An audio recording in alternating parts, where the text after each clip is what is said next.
Oi, gente. Vocês estão gostando dos nossos encontros para a leitura de Moisés, o monoteísmo do Freud? Que bom, fico muito feliz. Só que antes de você ir para o nosso próximo encontro agora, que você vai assistir, que foi um encontro, nono encontro, no dia 13 de setembro, preciso avisar uma coisa. A gente acaba lendo o mesmo trecho que a gente leu no encontro anterior. Aí você vai falar, mas por que que você deixou então? É porque não foram as mesmas pessoas no mesmo encontro. Algumas pessoas faltaram num encontro, tiveram em outro e vice-versa. Então, os debates que surgiram do texto freudiano foram outros debates. Eu achei uma experiência muito rica, muito interessante, porque afinal de contas, o texto do Freud está lá e a gente podia ler cada um em casa sozinho. Mas se a gente está lendo em conjunto, a graça da leitura é justamente o encontro. Então, resolvi deixar. O nosso encontro número 9 é um repeteco em termos de leitura do encontro número 8, mas os debates que suscitam dali são muito diversos. Vale a pena ver os dois. Tá bom? Quem quiser pula, quem quiser se diverte com todo mundo mais vezes. Eu fico com a segunda ideia e por isso deixo aqui. É um convite nosso do Cultura Crítica. Abraço, valeu.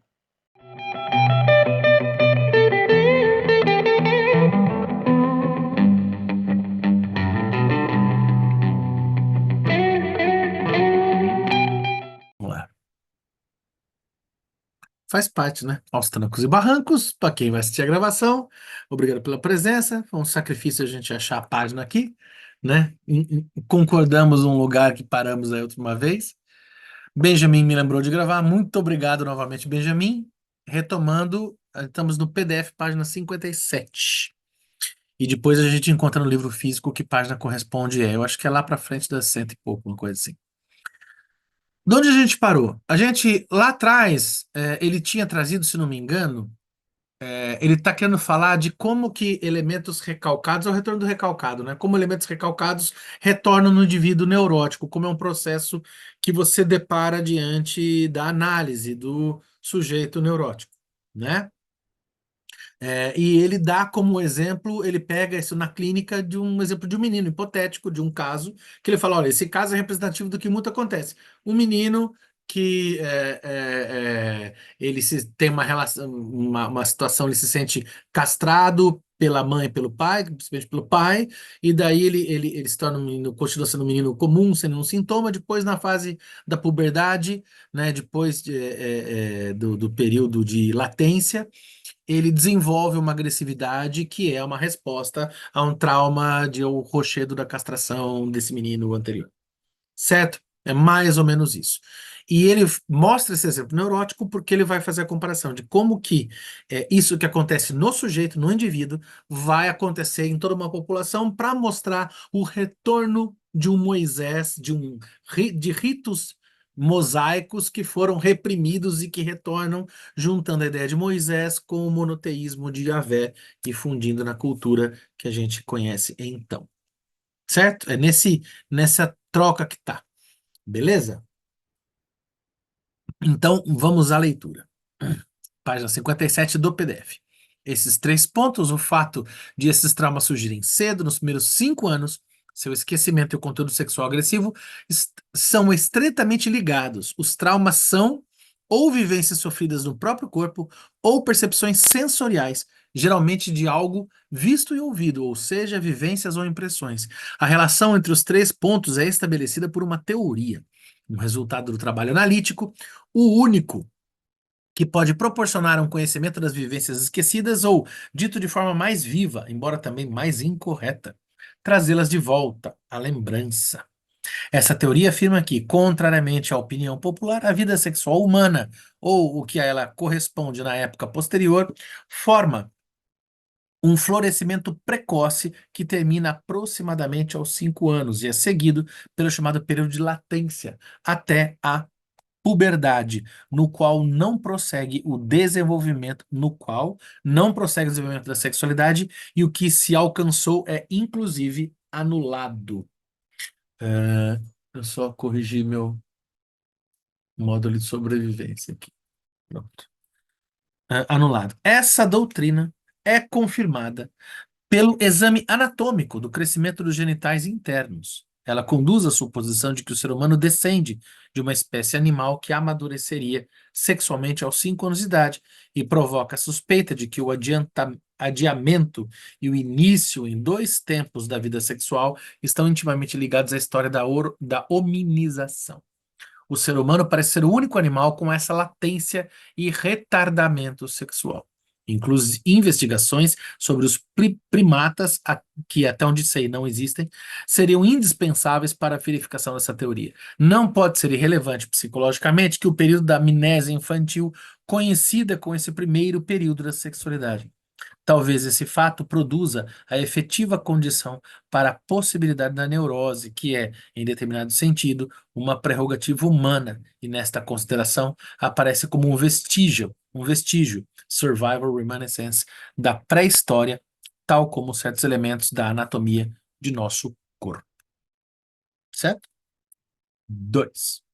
Quanto às características ou peculiaridades comuns dos fenômenos neuróticos, há 2 pontos a destacar. A. Os efeitos do trauma são de 2 tipos, positivos e negativos. Os primeiros são tentativas de fazer novamente agir o trauma, ou seja, de lembrar a vivência esquecida, ou melhor ainda, de torná-la real, de vivenciar de novo uma repetição dela, ainda que tenha sido apenas uma relação afetiva anterior, de fazê-la reviver numa relação análoga com outra pessoa. Resumimos essas tentativas sob o nome de fixações no trauma e de compulsão à repetição. Se vocês lembrarem, o texto do Freud, O Estranho Familiar, e se eu não me engano, na Companhia das Letras está como? Tá como O Estranho Familiar, talvez, né? E na coleção da Autêntica é o, o infamiliar, né? Que é o das Unheimlich. Ali ele repete aquela memória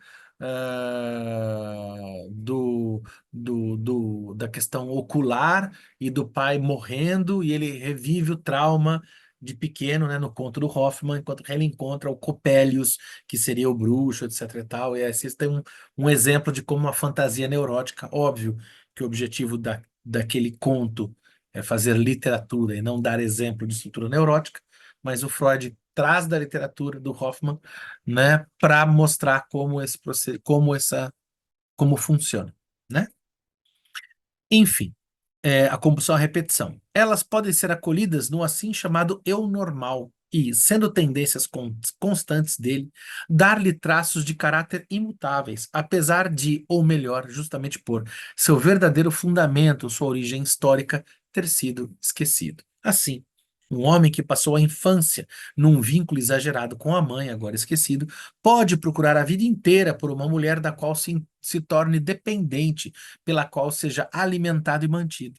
Uma garota que na primeira infância foi objeto de uma sedução sexual pode arranjar sua vida sexual posterior de modo a provocar sempre ataques assim. É fácil imaginar que, a partir dessas percepções sobre o problema da neurose, podemos avançar no entendimento da formação do caráter.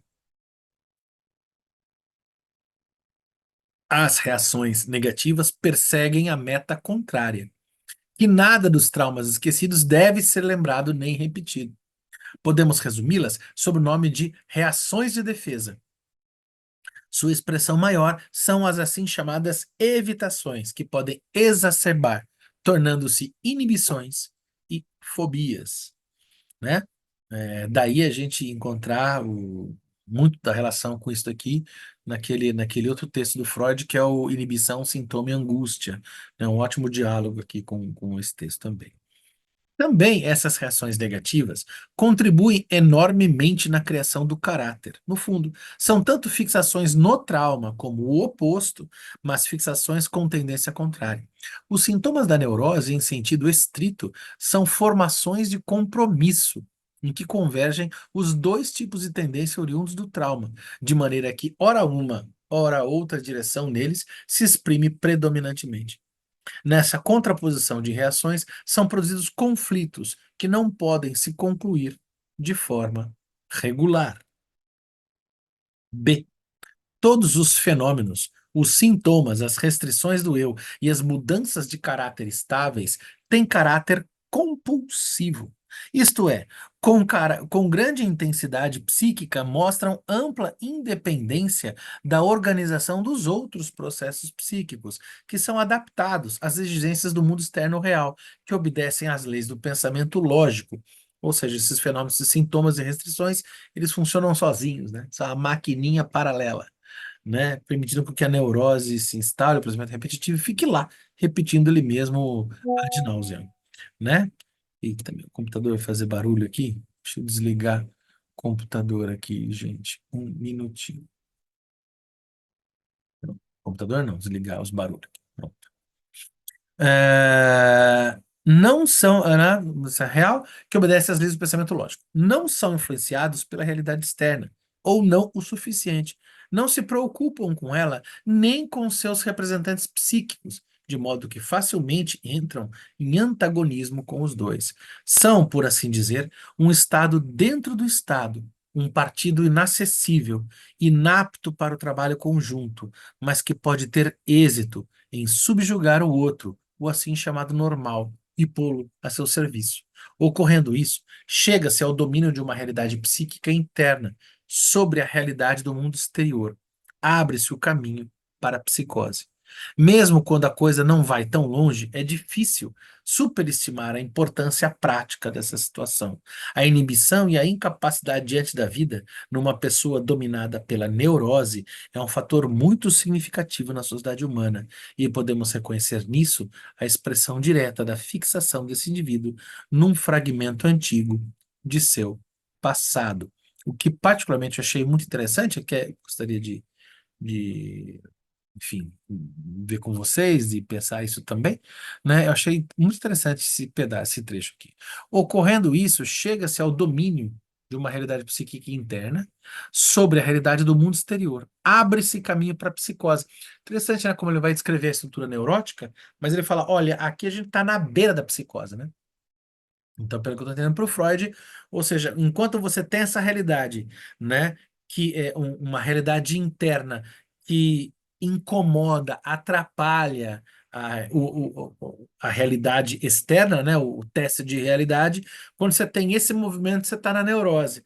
Quando ela invade de modo da não diferenciação da realidade interna e da realidade externa, se eu estou entendendo direito, né? Por favor, pensem comigo aqui, né? E seria como ele denominaria psicose, ou seja, neurose e psicose têm certas raízes comuns, contudo, na prática se tornam coisas muito distintas. Sim, isso mesmo. E, Diga. talvez, as raízes comuns são essas, tipo, como se fosse autônomo, né? Como se fosse, tanto na psicose quanto na neurose, isso daí fica bem claro aqui, né? A gente não tem controle sobre isso, né? Aham. Conscientemente. É bem assim, pensando em, por exemplo, em termos winnicottianos, vou arriscar aqui, a gente vem estudando, né, os coisas do Winnicott e tal, que é bem isso. A neurose tem um pesquisador winnicottiano que eu não lembro o sobrenome dele, é Telles, eu não lembro o nome dele agora. Acho que talvez seja Paulo Telles, enfim, lá do Instituto Winnicott lá. E ele fala isso, né? Assim, eu não lembro exatamente os termos que ele usa, mas a neurose ela é um incômodo, a psicose é um terror, a cisão é um terror, né? Então, o mecanismo neurótico ele gera no indivíduo um grande incômodo, uma grande angústia. Essa nossa angústia, digamos assim, entre aspas, comum, neurótica, ela é muito angustiante, mas ela é angústia, né? Apenas então uma angústia. Na psicose, ela vem, ela advém de um profundo terror, de algo muito anterior e muito mais ancestral. E daí, tanto com o Klein quanto com o Winnicott, a gente tem aí imagino que a Klein e o Winnicott vão desenvolver isso mais que o Freud, né? Que pensar que, olha, a neurose ela é esse fenômeno da infância e suspende aqui, como ele coloca, né, na latência, mas a psicose ela pode ter essa estrutura, mas ela é muito anterior. Ela já está naquela, inclusive no desenvolvimento do bebê, ela está antes do que seria a formação neurótica, né? Enquanto a neurótica é uma questão edipiana, né? Edipiana, a psicose ela está muito mais vinculada a uma questão narcísica, né? Muito da própria formação do sujeito, né? Certo? Legal, né? Legal o modo como o Freud está falando de neurose a obra inteira, mas a hora que ele vai para essa dimensão social, ele é como se visse a neurose de uma certa externalidade e meio que limpa algumas arestas para a gente, né? Eu estou achando muito legal nesse aspecto, esse texto também. Agora perguntamos, e quanto à latência, que deve nos interessar particularmente, considerando nossa analogia? A um trauma da infância pode-se seguir imediatamente uma irrupção neurótica, uma neurose infantil plena de esforços de defesa, com formação e sintomas. Ela pode durar muito tempo e causar transtornos evidentes, mas também pode transcorrer de forma latente e não percebida. Nela predomina a defesa, por via de regra, em todo caso. Ficam alterações do eu, comparáveis a cicatrizes. Só raramente a neurose infantil prossegue sem interrupção na neurose do adulto. Com muito mais frequência, ela dá lugar a uma época de desenvolvimento aparentemente tranquilo, um processo que é sustentado ou possibilitado pela vinda do período fisiológico de latência. Apenas depois sucede a mudança com que a neurose definitiva se torna manifesta como efeito retardado do trauma. Isso acontece na irrupção da puberdade ou algum tempo depois. No primeiro caso, porque os instintos fortalecidos pela maturação física podem retomar a luta em que inicialmente sucumbiram ante a defesa. No outro caso, porque as reações e modificações do eu produzidas na defesa se revelam impeditivas na resolução das novas tarefas da vida, de modo que há graves conflitos entre as existências do mundo real, externo real e o eu, que procura manter sua organização penosamente conquistada na luta defensiva. Então, o eu, na sua sexualidade infantil, desenvolve um processo ali desse trauma, né? Que no caso aqui é o trauma da castração, né? Na dimensão da castração. Aí a estrutura há uma acomodação dos mecanismos de defesa. Ele se acomoda. Com a chegada da sexualidade, né? Ou logo depois, a realidade se impõe de modo a abalar essas estruturas já consolidadas infantis, convidando que, obviamente, é a vida acontecendo, que as coisas se rearranjem. Ao rearranjar, como sem pensar como placas tectônicas, né? No nosso planeta, né? Como placas que se movem, né? Nosso planeta é feito de uma bola cheia de magma, pedra incandescente com pedra seca, placas de pedra seca em volta. Só que ela está em movimento, né? Elas abrem e aqui preenche com magma, uma parte encavala na outra e encobre, né? O Japão está sendo engolido, por exemplo, né? A Holanda está sendo engolida, né? E outras partes estão em expansão, como o Oceano Pacífico, né? Então o nosso a nossa estrutura de personalidade funciona nesse movimento tectônico. O problema é que ao passar da latência para a puberdade ou posteriormente, ao haver esse movimento, desse choque com o real, o que acontece? Esses mecanismos que haviam chegados num consenso não estão mais em consenso. Então você tem a erupção do mecanismo da sintomatologia neurótica, né? Legal, bonito. Vamos lá. No primeiro caso, porque os instintos fortalecidos pela maturação física, já pensei em maturação, falei, ponte com o Winnicott aqui, o processo maturacional, bonito. Maturação física podem retomar a luta em que inicialmente sucumbiram à defesa. No outro caso, porque as reações e modificações do eu produzidas na defesa se revelam impeditivas na resolução das novas tarefas da vida, de modo que há graves conflitos entre as exigências do mundo externo real e o eu que procura manter sua organização penosamente conquistada na luta defensiva. Deve ser reconhecido como típico o fenômeno de uma latência da neurose entre as primeiras reações ao trauma e a posterior aparição da doença. Também é lícito ver essa doença como tentativa de cura, como esforço de reconciliar as partes do eu dissociadas por influência do trauma com o restante do eu e reuni-las num todo forte perante o mundo exterior. É isso mesmo. Me lembrei, estudando o Winnicott, que para o Winnicott, né, o que o neurótico realizou nessas instâncias inconscientes aí é uma dissociação, né? Já na psicose, o que acontece não é uma dissociação, é uma é mais profundo que dissociação, é uma cisão, né? Acho que o Eduardo do Instituto Bergasse fala isso também, né? Há uma cisão, total, né? E aí essa cisão, se não total, muito profunda, né? E daí você tem a perda do sentido de realidade, é uma outra dimensão. Mas uma tentativa dessas raramente encontra êxito se não é auxiliada pelo trabalho analítico.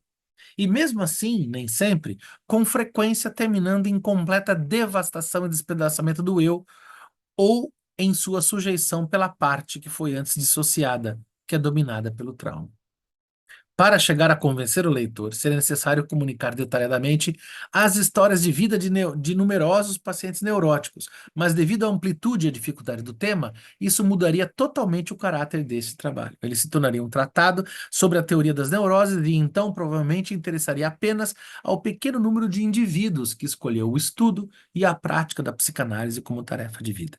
Como aqui me dirijo a um círculo mais amplo, não posso fazer outra coisa senão rogar ao leitor que conceda alguma crença provisória às enunciações feitas resumidamente acima, como admissão de minha parte, de que ele só precisará aceitar as conclusões às quais o conduzo, se mostrarem corretas as teorias que são os seus pressupostos.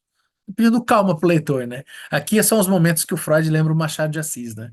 Caro leitor, não pule essas páginas, né? O Machado tem uma dimensão metalinguística muito, muito legal, né? E que assim, não sei se não dá para falar da intenção do autor, né? Mas um dos efeitos que causa é a nossa sensação de empatia, né? Por que que os textos do Freud costumam ser tão empáticos para quem o lê? Porque ele tem essa dimensão confessional, né? Porque ele é um senhor muito arguto e ele fala com o leitor. Isso acaricia o nosso narcisismo, né? No entanto, procurarei relatar um caso que exibe de modo bastante claro algumas das mencionadas peculiaridades da neurose. Naturalmente, não se pode esperar que um só caso mostre tudo. Nossa. E não é preciso ficar desapontado se ele, em seu conteúdo, estiver distante daquilo para o qual buscamos uma analogia. Gente do céu, isso daqui já foi lido. Bora continuar, mas isso daqui já foi lido, tá? Vocês lembram? Eu achei que esse caso do garotinho estava antes. Tá agora, né? Então, tudo bem, tudo bem. Revisão de Moisés no monoteísmo. Vamos ao caso do garotinho.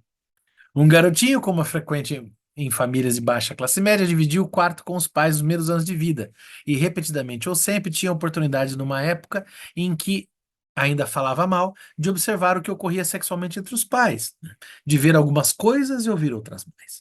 Em sua neurose posterior, que rompeu imediatamente após a primeira poluição espontânea, o primeiro e o mais importuno sintoma era o distúrbio do sono. Ele se tornou extraordinariamente sensível aos ruídos noturnos e, uma vez acordado, não conseguia voltar a dormir. Esse distúrbio do sono era um autêntico sintoma de compromisso. Me lembro até de ter destacado esse termo, destaco de novo a palavra do compromisso neurótico, né? Onde está o compromisso neurótico, né? Essa é a pergunta que, por vezes, a gente faz para os pacientes, não para eles diretamente, né? Mas onde está esse compromisso neurótico, né? Onde foi feito esse pacto, né?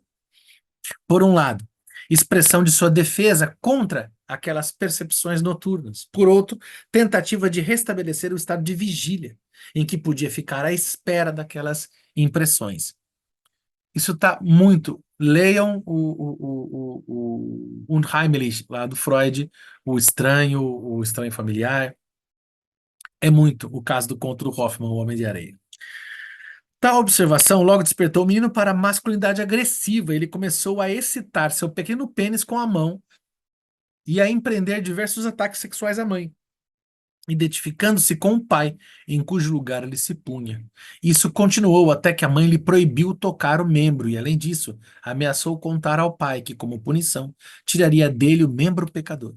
Essa ameaça de castração teve enorme efeito traumático no garoto. Este abandonou sua atividade sexual e mudou seu caráter. Em vez de se identificar com o pai, tinha medo dele. Adotava uma atitude passiva perante ele e, comportando-se mal em certas ocasiões, fazia com que lhe aplicasse castigos físicos que, para ele, tinham um significado sexual, de modo a assim poder se identificar com a mãe maltratada. Agarrava-se a essa mãe de forma cada vez mais angustiada, como se em nenhum instante pudesse dispensar seu amor, no qual via proteção contra a ameaça de castração vinda do pai. Nessa modificação do complexo de Édipo, ele passou o período de latência, que não teve transtornos evidentes. Tornou-se um menino exemplar e foi bem sucedido na escola. Até agora acompanhamos o efeito imediato do trauma e confirmamos o fato da latência. A chegada da puberdade trouxe a neurose manifesta e revelou seu segundo sintoma maior, a impotência sexual. Ele perdeu a sensibilidade do membro, não procurava tocar nele, não ousava se aproximar de uma mulher para fins sexuais. Sua atividade sexual permaneceu limitada à masturbação psíquica, com fantasias sadomasoquistas, nas quais não é difícil ver rebentos das antigas observações do coito dos pais. A onda de masculinidade reforçada que a puberdade traz consigo foi empregada em furioso ódio ao pai e insubordinação. Essa relação extrema e inconsiderada do pai, beirando a autodestruição, foi responsável também por seu malogro na vida e seus conflitos com o mundo exterior. Ele nada alcançou na profissão, pois o pai o havia forçado a escolhê-la. Também não tinha amigos e não se dava bem com seus superiores. Quando acometido de sintomas e incapacidades, ele finalmente encontrou uma mulher após a morte do pai. Nele surgiram, como se fosse o núcleo do seu ser, traços de caráter que tornaram o relacionamento entre ele algo difícil para todos ao seu redor. Desenvolveu uma personalidade absolutamente egoísta, despótica e brutal, que evidentemente necessitava oprimir e magoar os outros. Era a cópia fiel do pai, com uma imagem deste que se havia formado em sua lembrança, ou seja, uma revivência da identificação com o pai a que o menino se entregara por motivos sexuais. Nessa parte da história clínica, percebemos o retorno do reprimido, que expusemos como um dos traços essenciais de uma neurose, junto com os efeitos imediatos do trauma e o fenômeno da latência de aplicação. Então, agora eu vou aproveitar e vou ficar mais junto aqui, que está mais fácil achar de aplicação no livro físico, é página 113. E agora a gente começa a marcar. Vamos ver se a gente consegue parar onde foi a gravação da semana passada. Trauma antigo. Defesa de aplicação. Trauma antigo, defesa, latência, irrupção do adoecimento neurótico, retorno parcial do reprimido. Eis a fórmula que apresentamos para o desenvolvimento de uma neurose. O leitor agora é convidado a dar este passo, supor que na vida da espécie humana ocorreu algo semelhante ao que sucede na dos indivíduos, ou seja, que também nela houve acontecimentos de teor sexual agressivo que deixaram sequelas permanentes, mas que geralmente foram rechaçados e esquecidos e depois, após a demorada latência, alcançaram efeito e produziram fenômenos similares aos sintomas na estrutura e na tendência. Acreditamos poder desvelar esses acontecimentos e queremos mostrar que suas consequências similares a sintomas são os fenômenos religiosos. Como, desde que surgiu a ideia da evolução, já não há dúvida de que o gênero humano tem uma pré-história e, como esta é desconhecida, ou seja, esquecida, uma conclusão assim tem quase o peso de um postulado. Quando sabemos que, num caso e no outro, os traumas atuantes e esquecidos se referem à vida na família humana, saudamos isso como um adendo muito bem-vindo e inesperado, que não foi exigido por nossa discussão até agora. Aquele parte de certos pressupostos de conclusões que hoje são muito superadas, né? Da pré-história, como não sabemos nada, como não sabemos nada.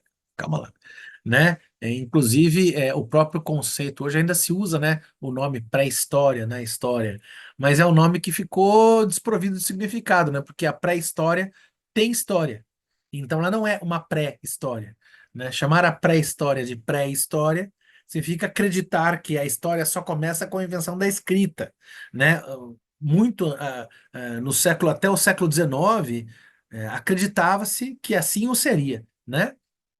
O advento da escrita, lá com os babilônicos, né? Não, acho que foi na Mesopotâmia, né?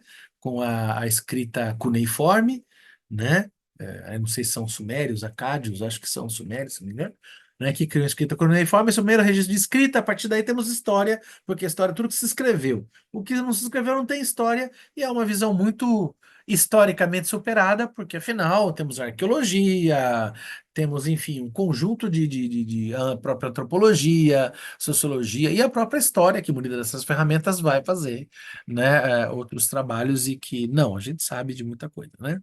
Então, não é bem assim. Mas vamos acompanhar o Freud aqui nas suas escavações, né? E ele retoma aqui. Fiz essas afirmações 25 anos atrás no livro Totem e Tabu, 1912, né, que a gente até falou que será mesmo nosso próximo, né? E apenas as repetirei brevemente aqui. Essa construção parte de uma indicação de Charles Darwin e aproveita a conjectura de J. J. Atkinson. Ela diz que nos tempos primordiais o homem primitivo vivia em pequenas hordas, cada um sob o domínio de um macho forte.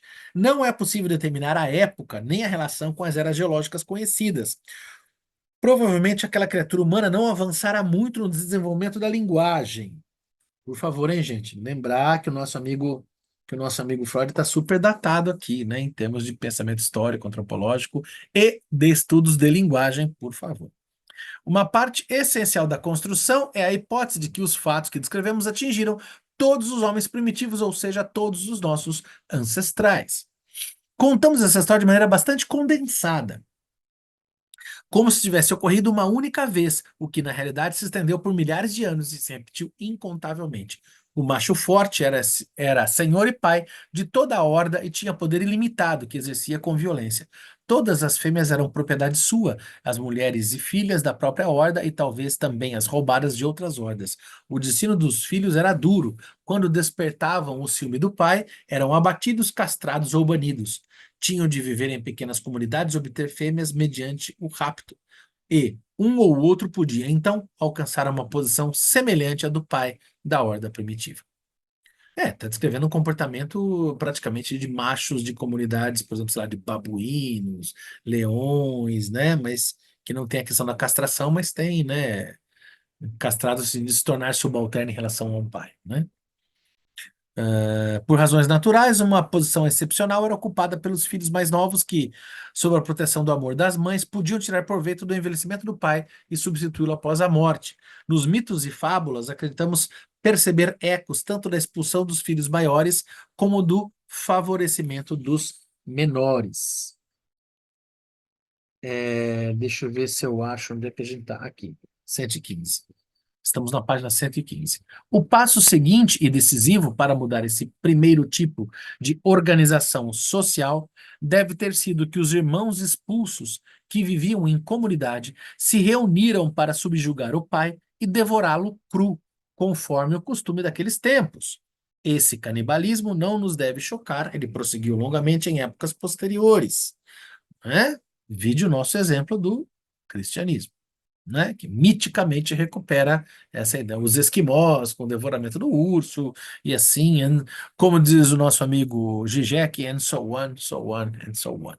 O essencial é que atribuímos a esses homens primevos as mesmas atitudes emocionais que podemos verificar nos primitivos da atualidade, nossas crianças, mediante a pesquisa psicanalítica, ou seja, que não apenas odiavam e temiam o pai, mas também o adoravam como modelo, e cada um deles queria, na realidade, tomar o seu lugar.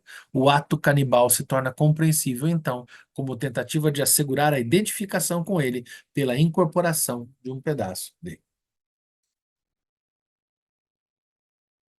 É de supor que após o assassinato do pai, houve um longo período em que os irmãos disputaram a herança paterna, que cada um queria apenas para si. A compreensão dos perigos e das inutilidades dessas lutas, a lembrança do ato de libertação realizado conjuntamente e os laços afetivos que nasceram na época do banimento levaram, enfim, a união entre eles a uma espécie de contrato social. A primeira forma de organização social surgiu com a renúncia institucional e o reconhecimento de obrigações mútuas, o estabelecimento de instituições ditas invioláveis, sagradas, ou seja, os primórdios da moral, e do direito. Cada indivíduo renunciou ao ideal de conquistar a posição do pai, a posse das mães e das irmãs. Pensando aqui em paralelo, é como se o Freud estivesse tentando explicar numa espécie de novo mito contemporâneo, porque cada civilização, enfim, tem suas questões, mas como se ele tivesse preocupado em fazer a transição, o homem, a transição do seu estado de animalidade para o seu estado de sociedade, né? Esse comportamento desse homem primitivo é como se fosse de um leão, né? Que você tem o líder da horda, que tem todas as mulheres, e daí esses filhotes, eles ficam lá à sombra do pai, até que lutam com o pai, disputam território e o matam ou o expulsam, ou esperam a morte do pai, disputam entre si para tomar uma liderança, né? E que a humanidade supera esse estado de natureza, né? Criando o estado de sociedade, e isso sendo agora, onde isso aconteceu? Na África, na Ásia? Na verdade, talvez nunca tenha acontecido dessa maneira, mas é como se fosse uma explicação mítica, ou como o ser humano, ao observar os animais, talvez, achou um modo de explicar como cria suas leis, né, em relação aos animais, né? Blá, blá, blá, blá. É de se supor, deixa eu ver se eu acho aqui, 716, que o assassinato do pai houve um longo período em que os irmãos disputaram a herança paterna, que cada um queria apenas para si, a compreensão dos perigos da inutilidade dessas lutas, a lembrança do ato de libertação realizado conjuntamente e os laços afetivos que nasceram na época do banimento levaram a união entre eles numa espécie de contrato social. A primeira forma de organização social surgiu com a renúncia instintual, né? Renunciar ao instinto, o reconhecimento de obrigações mútuas, o estabelecimento de instituições ditas invioláveis, sagradas, ou seja, os primórdios da moral e do direito. Cada indivíduo renunciou ao ideal de conquistar a posição do pai, a posse da mãe e das irmãs. Olha o conceito de nome do pai nascendo aqui do Lacan, né? Com isso, iniciou-se o tabu do incesto e o mandamento da exogamia, né? O incesto é tabu em todas as civilizações. O que é incesto para cada civilização é um outro debate, mas que incesto é um tabu, é uma proibição para todas as civilizações. Boa parte do poder absoluto, liberado com a eliminação do pai, foi para as mulheres. Chegou o tempo do matriarcado. A recordação do pai prosseguiu nessa época da aliança dos irmãos. Para substituto do pai, foi encontrado um animal forte, que talvez fosse também temido inicialmente.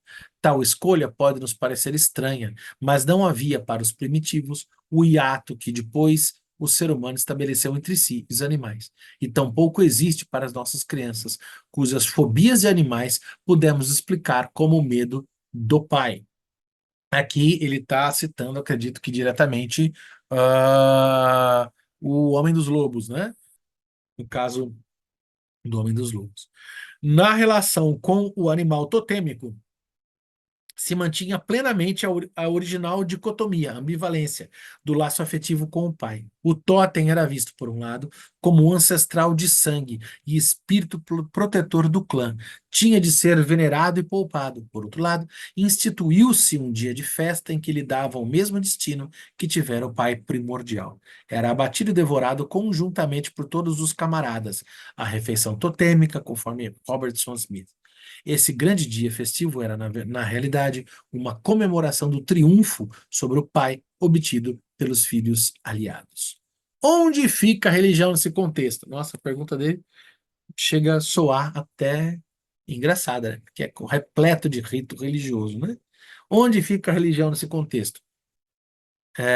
Acho que temos todo o direito de ver no totemismo, com sua adoração de um substituto do pai, a ambivalência demonstrada pela refeição totêmica, a instituição de festas comemorativas e de proibições cuja transgressão é punida com a morte. Podemos ver no totemismo, eu dizia, a primeira forma como aparece a religião na história humana e comprovar seu vínculo, existente desde o início, com ordenações sociais e obrigações morais dos desenvolvimentos posteriores da religião.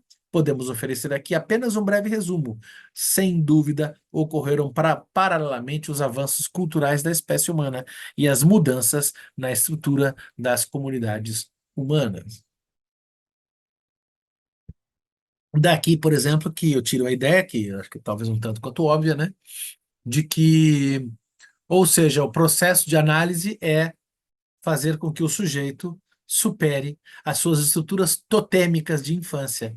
Se o rochedo da castração nada mais é do que do sujeito neurótico, a incapacidade de lidar com as suas fantasias de castração, o que permanecem funcionando paralelas, né, numa estrutura totêmica.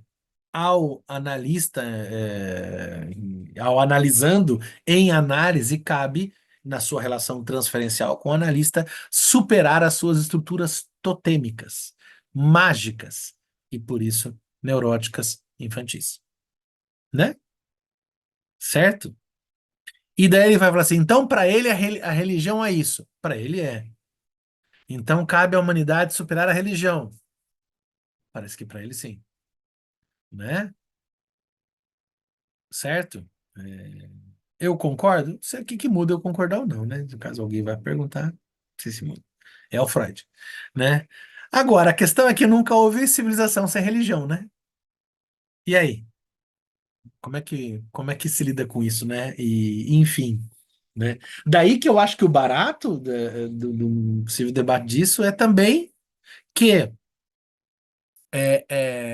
eu não acho que né? Quem sou eu na fila do pão? Mas eu acho que a análise não deve ser religiosa, no sentido de que, invariavelmente, mecanismos religiosos, ou mesmo compreensões religiosas, ou mesmo questões religiosas atravessem muitos dos pacientes.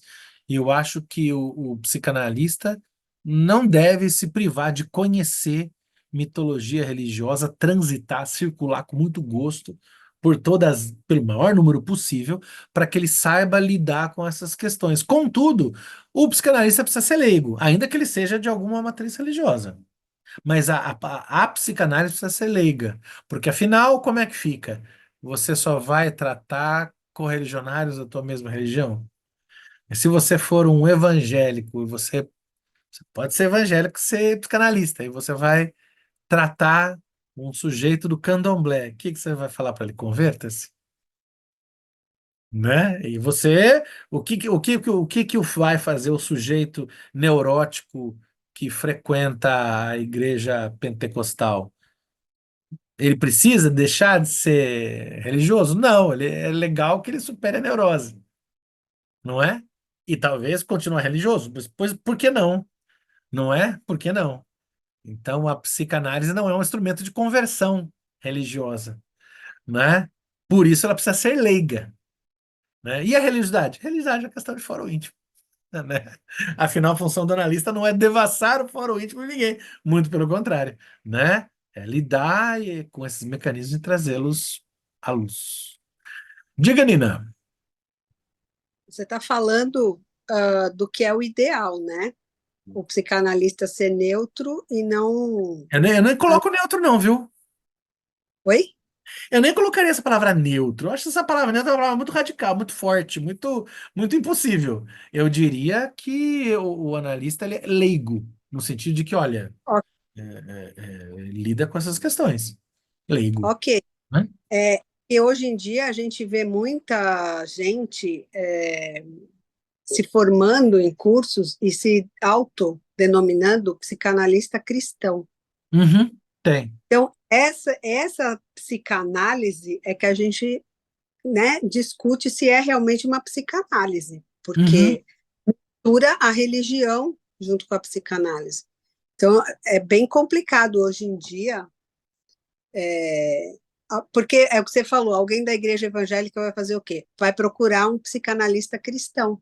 É, pode ser. Pensa da maneira que ele. Agora, será que essa psicanálise é realmente uma psicanálise?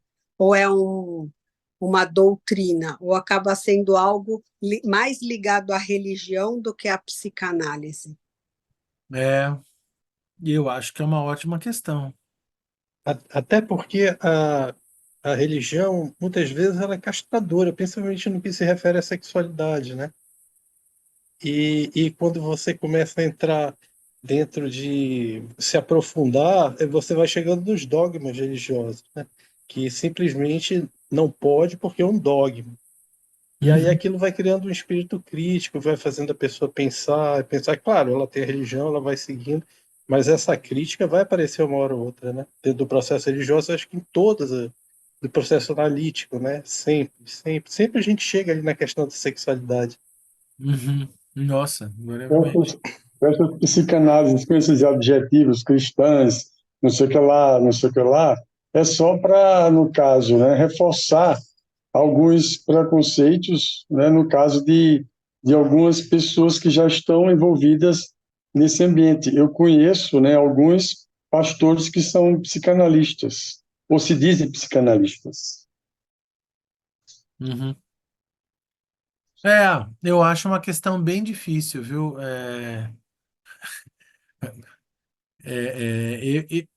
Para mim, eu acho mais fácil porque, bom, eu não tô nessa. Simples assim e bom, não, né? Me dou ao luxo de não responder porque não faço parte desse movimento, né? De nenhuma possibilidade desses movimentos. Não, Agora, eu acho que existe sempre aquele limiar, assim, enfim, no meu modo de entender, uma certa questão de que legal que há uma busca pela psicanálise, né? Mesmo nas comunidades religiosas. Que legal que há. E acho importante que haja. Contudo, entretanto, todavia, acho que só dá para falar em psicanálise leiga, ainda que seja praticada por assim, por comunidades religiosas. Ah, a gente é evangélico e é psicanalista. Legal, a comunidade de psicanalistas evangélicos, tá bom. Mas a mas psicanálise isso, evangélica, não. não, mas essa é uma deturpação da psicanálise, porque não existe nenhuma adjetivação, né, É, no caso, para a psicanálise. é. Né, Então, no caso, olha, eu não sou purista, longe de mim qualquer purismo, uhum, né? Mas quando você coloca algum adjetivo junto à psicanálise, ela, né, no caso, deixa de ser psicanálise, tomando, assim, no caso, o pensamento de Nina, né, e querendo, assim, também me afastar de um certo, não, de qualquer purismo, que é muito difícil também, né, mas o que me chama a atenção, né, é justamente essa questão de que, né, é, esses adjetivos são postos, né, no caso, por conta digamos, da liberalidade que a psicanálise tem, né, e que a gente reforça aqui no Brasil, dela e da necessidade também dela não ser regulamentada.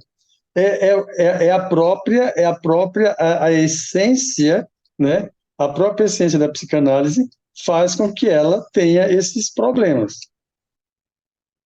é, Porque aí qualquer um pode chegar e dizer, não, eu vou fazer a minha psicanálise, eu vou fazer do jeito que eu penso, uhum.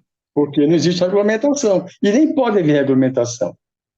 Então, a questão é que talvez por exemplo, no Brasil hoje, se fosse feita uma regulamentação da psicanálise, olha, talvez, e só talvez, é uma hipótese, talvez ela fosse regulamentada é, por grupos Ao modo religiosos, porque o evangélico, ao modo movimento é da muito Bíblia, forte. né?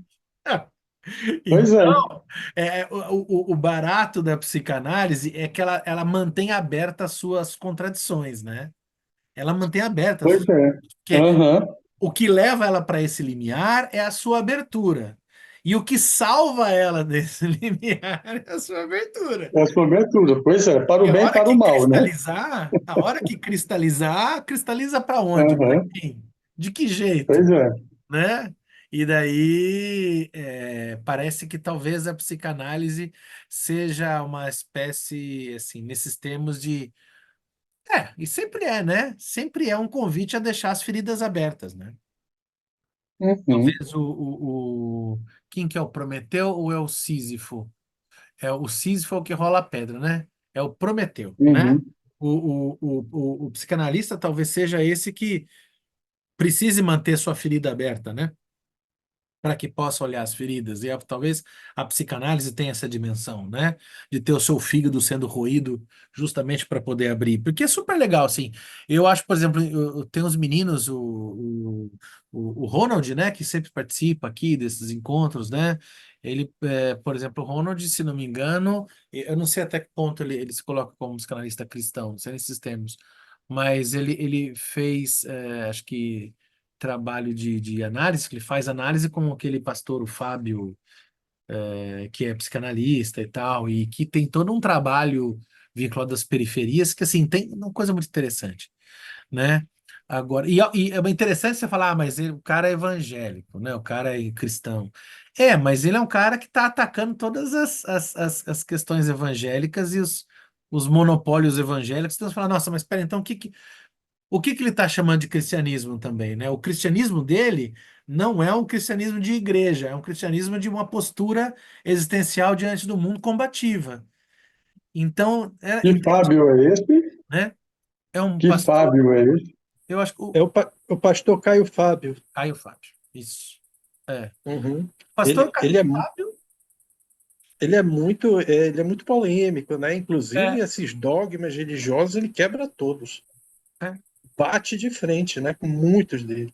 porque É, uma vez que ele pega o conceito de o que é ser cristão e desloca para uma outra coisa, então é aquilo, nesse aspecto, o que o Caio Fábio está fazendo não é um pensamento religioso, é um pensamento cristão. Eu não estou defendendo, tá? Eu sou. É que nem fala que eu gosto muito de brincar daquele jeito. Tem gente que é ateu, eu sou à toa, né? Eu sou um pirata, eu adoro estudar religião, mas eu acho um fenômeno de cultura maravilhoso. Isso é poético, mas não me afilio a nada, né? Completamente pirata, Jack Sparrow religioso. Assim, e não frequento, não cultivo, não. Mas acho muito bonito, acho muito valoroso, né? Então não estou defendendo nem atacando nem nada. Agora, como eu acho valoroso esse espaço aberto. Contudo, concordo com Camilo, concordo demais com Nina. Acho que existem algumas complicações institucionais, algumas complicações muito complicadas, né? A ponto de a gente falar, isso não pode ser psicanálise, não pode haver uma psicanálise, como o Camilo falou aqui, né? A Nina trouxe muito bem, isso não pode ser psicanálise, né? Uma psicanálise evangélica, uma psicanálise, sei lá, ateia, que recusa Deus. Vai chegar o paciente lá e falar, sou religioso. Não, tem que matar. Já ouviu falar da palavra de Nietzsche, né? Não, né? É catequese também, né? Talvez uma das falas religiosas mais em moda hoje na internet seja da Pasternak, né? É uma fala religiosa, né? Eu, como sacerdote supremo da ciência, contenho em mim a verdade da luz científica e tudo que não passa pela minha verdade métrica não pode ser chamada da verdadeira fé. Não existe um pastor mais eficiente do que Natália Pasternak, não é? Verdade.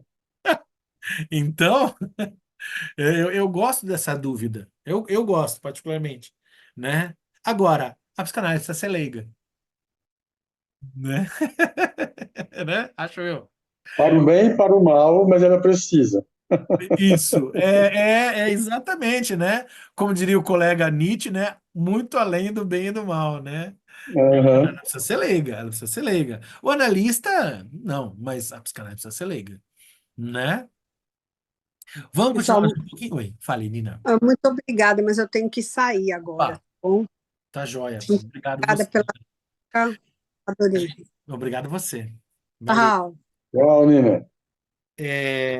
Eu acho que a gente vai mais um pouquinho, é isso? Estamos no avanço, página 117. Olha que a gente vai chegar quase ao ponto que a gente parou. Vamos mais um pouquinho aqui, ó.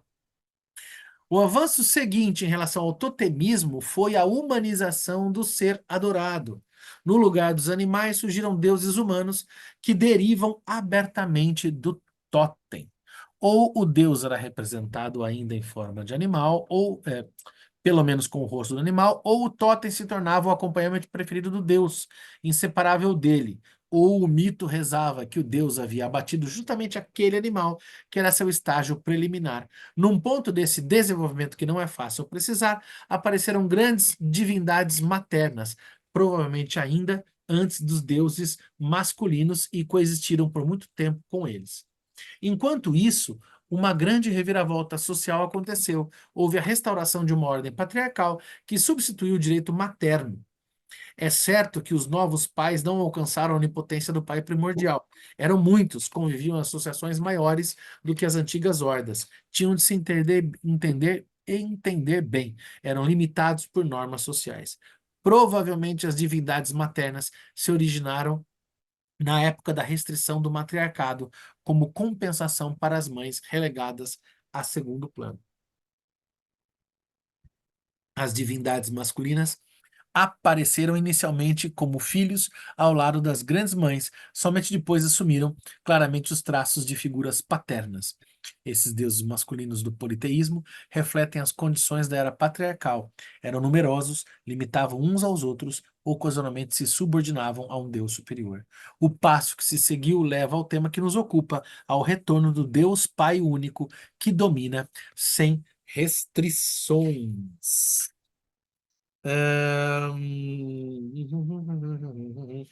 Vamos ver onde é que a gente está sem restrições.